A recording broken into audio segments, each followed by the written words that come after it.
Okay, let's get started.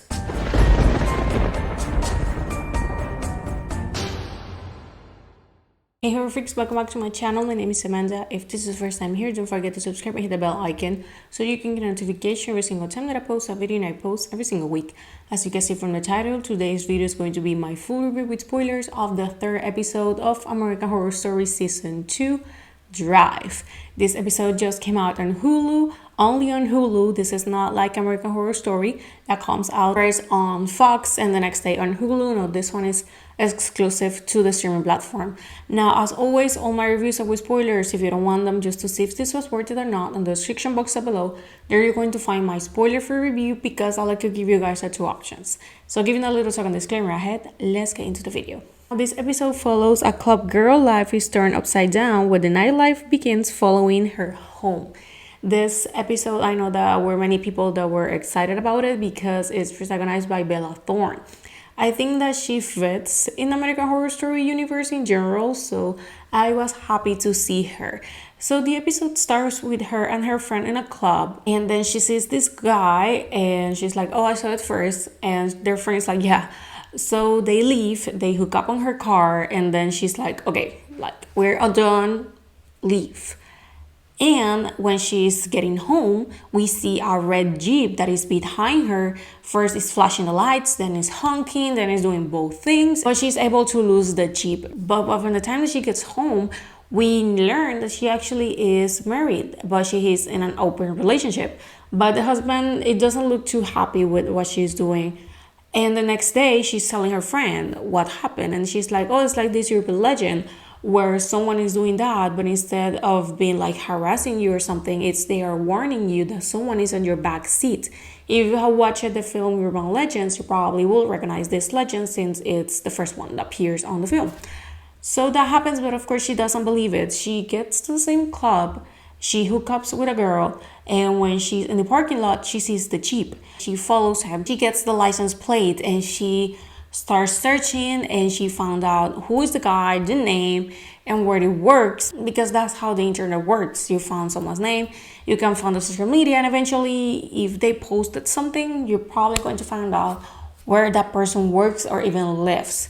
So she gets to his work, she waits until he gets out and gets home. She follows him, she gets into the house, and when he's taking a shower, she's in the room, and she sees that this guy has a lot of posters of missing people because all this happening, we have a serial killer that is kidnapping people from the nightclub. So her friend and the husband are both concerned about Bella Thorne's character because of that, because they believe that she could be in danger, and adding the fact of that first night that we saw, you can be thinking, oh, the serial killer is behind her.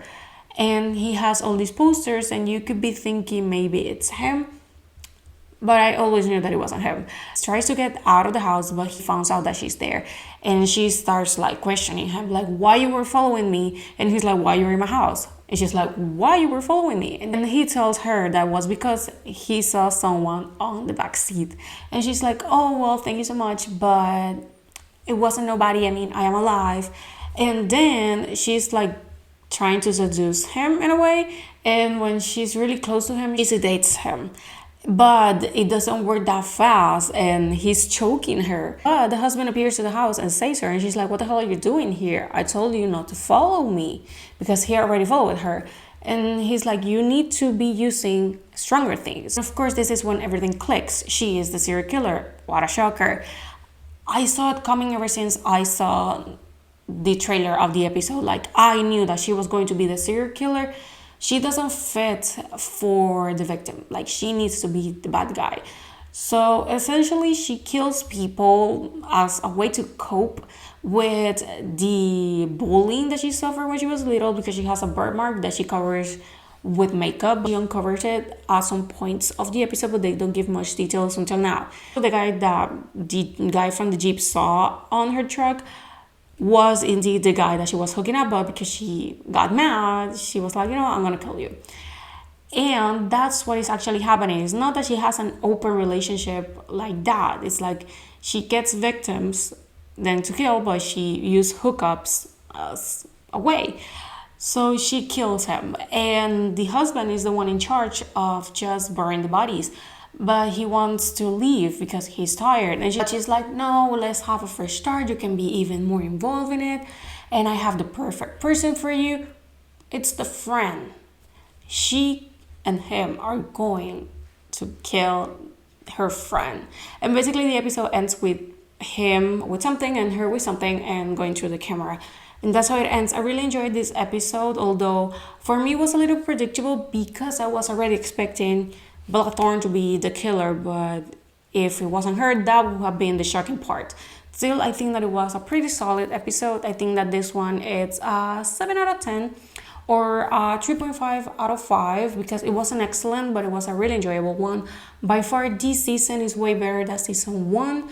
That's for sure. Like, these 3 episodes are being way better than the 7 episodes of first season, so I am really happy for that.